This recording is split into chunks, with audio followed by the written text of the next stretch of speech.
Sometimes, I swear, I hate being right. In my travels through the Stormblood Expansion, I am now in front of a duty that has taunted me with the several cutscenes will play in succession, which always means that something terrible is about to happen. I stopped the last stream right before this particular moment, and all I will say is, I was right. And here is what happened. Stormblood spoilers immediately inside this video. So with a quest name of In Crimson It Began, you know some crap is about to go down. We meet up with our boy Peter Pippin, and he's excited to get this assault on Castrum Veladania underway. But now there's a whole bunch of explosions and cannon fire happening right behind us at Rhalgar's Reach. The resistance was sold out. This legit could not have been predicted. Oh my goodness. The twin team, Parker, Pippin, and I charge forward towards the Reach, and Ford Focus and her skulls are here, absolutely wrecking every one of these resistance fighters, literally single swinging these guys to death. Well, Mifrid charges towards the lady and starts swinging. They have like an epic stare-off, which leads to a single swing, and Mifrid literally can just be thrown into the half-off bargain bin. What did he say? Lise notices this and then goes batshit crazy, start punching and kicking the hell out of her.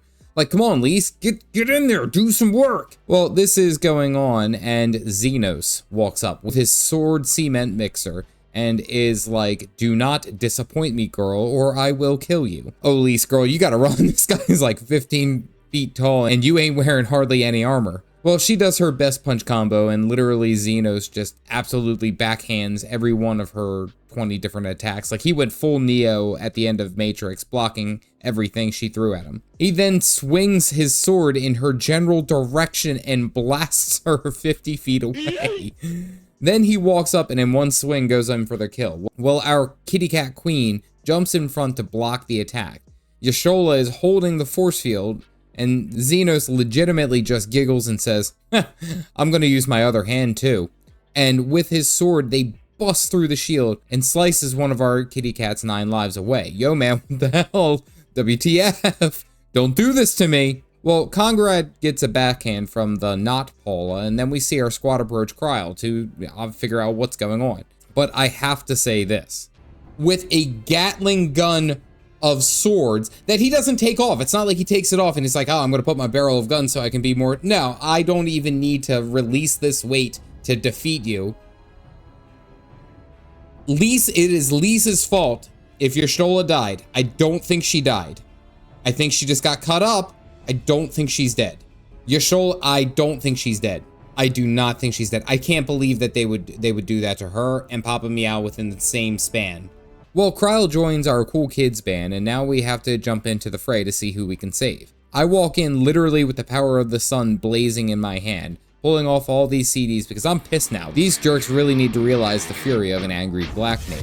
I have my casting down perfectly, using each of these abilities in the fastest succession and maximum effort that I can put here. I don't think Y'shtola's dead. There's no way that she can be dead. I don't believe it. Well, we come up to Ford Focus, and I blast the hell out of her, and that's like no contest. And we spot the bodies of our friends, and Kryl and Alfie rush over to start healing, because of course now we have to work on saving our people. Zenos walks in again. Literally, this guy could completely end the whole game of Final Fantasy XIV. Right here, legit. Just ice everyone here, and the story's over. Game over, man. Well, he says, you won't disappoint me, and I have to drop this line. Your friends were a disappointment. But you will entertain me, will you not? I just realized why Black Mage may have been a mistake. Well, the fight starts out not in a great way. The guy's level 70, and Pippin and Alice get absolutely smacked away like little annoying flies. And he legit just walks towards us, menacingly, with all of his crazy damage. Good God, this guy is terrifying. What am I supposed to do? My attacks miss, and these large AoEs are going to be the death of me. The whole instance is basically me running away from imminent death, as this guy is just brutal. Well, he force pushes me away again, and I am down for the count. I stand up in front of this guy, and he dashes in one swift slash, he knocks me down. But his whole sword breaks on my body. Wait, what?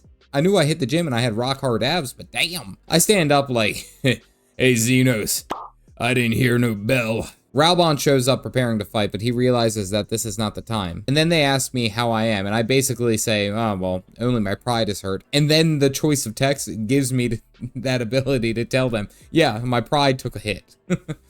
Well, the Dream Team is healing Y'shtola and Master Kemp, and it seems like everyone's going to be all right. Well, I mean, not everyone. Mifrid is only feeling about 50% right now.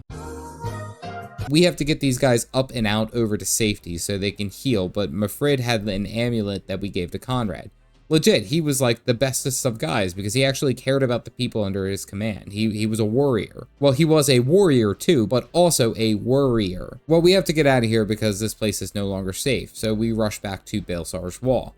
Of course, things were going too well for just a little bit of time. Back at the castrum, we are trying to figure out what we need to do because we just had our asses handed to us and the Alamegan people are now completely exhausted.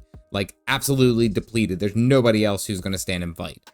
There is nothing further that we can do here, so we find out that Van Baelsar raised the children of the Alamegan rich and nobility as imperial citizens. Basically, Fordola was brought up believing that she was right and the Alamegan people were wrong. Oof. Well, we talk about fighting Zenos, but like how? I mean, the big thing is that Doma is still under garlean control, but Zenos is here. If we can get to Doma and rouse the resistance, we can create an opportunity to fight back. That will allow the Alliance and the Resistance here in Alamigo to prepare their counterattack. Time to cause a revolution, baby!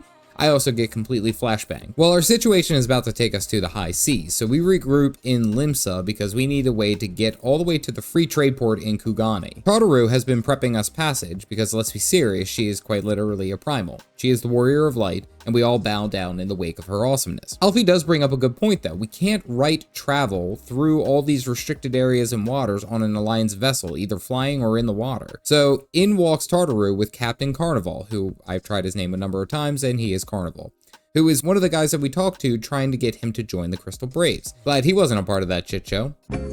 Well, he says what compensation is in it for him and his crew, and of course Tartaru gives him the business. She talks about how treacherous the seas can be and how they were just in Ishgard where the account of House Durandare lost a son a long time ago to the seas, and would probably pay a king's ransom to have him back. Well, Carnival knows that we know that he is the lost son, and he doesn't want to go back home. He agrees to take us to Kugane, and Tartaru wins the match.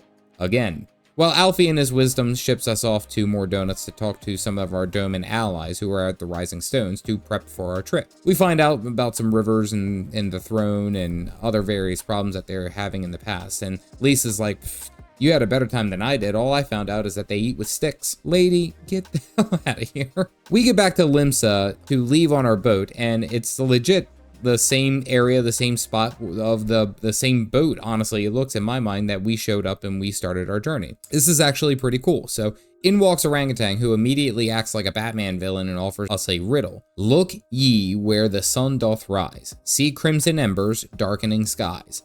Look ye where the sun doth fall, see azure lost amidst the squall. God, that's gonna be important, isn't it? Well, Alisei immediately calls out this crap like, dude, come on, give us something more than just riddles. And he does. He pulls out an Aetherblade sword out of somewhere. I don't know. I think we all know where he is keeping it.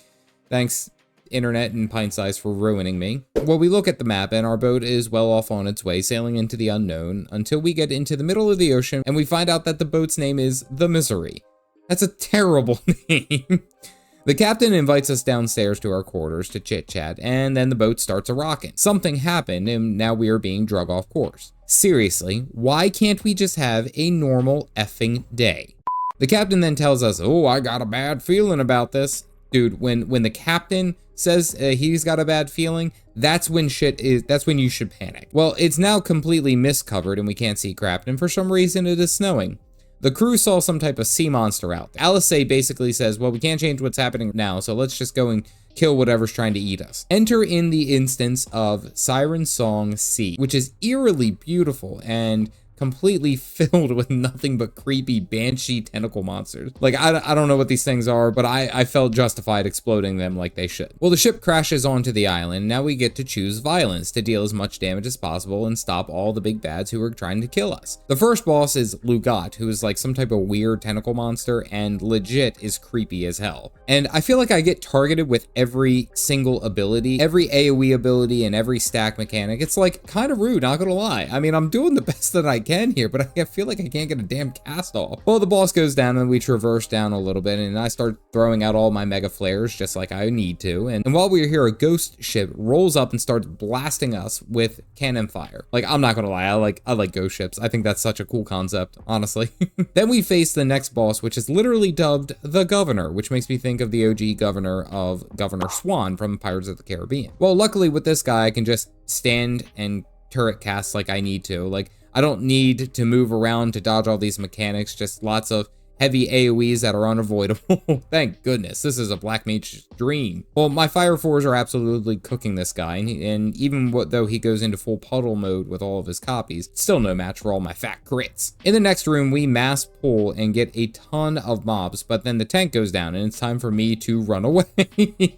I tried to do some cool jukes using my ley lines and it didn't work out how I intended it. I had higher hopes. I clear out a bunch of these guys with the group to find this creepy alien floating damsel monster thing. Like, I'm not gonna lie, the red eyes are terrifying to me. What's hilarious is that she actually uses a spell called Virgin Tears. So she summons all these huge pools everywhere and then forces you to walk in and around like she's a siren who's controlling it. That's pretty unique.